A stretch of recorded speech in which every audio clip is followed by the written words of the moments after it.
responded to a shooting on Camp Swamp Road.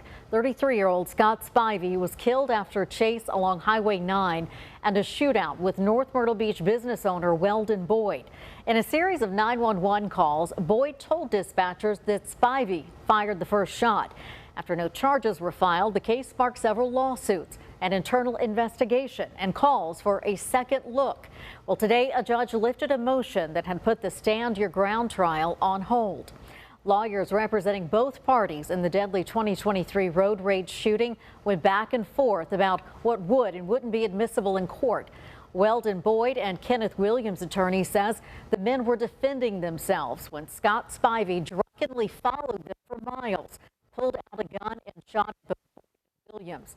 The Spivey family attorney tells a different story, claiming that the two men followed Spivey and fired dozens of rounds leading to his death. Spivey's grieving family sat in court listening to the defense say that 26 pills were found in Spivey's car and that he was intoxicated at the time. Scott was a great guy.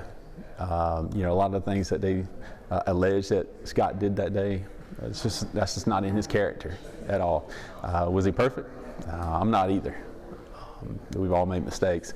I think maybe one of the biggest mistakes Scott made that day was stopping in the middle of the road. But like Mr. Weldon said, he was terrified.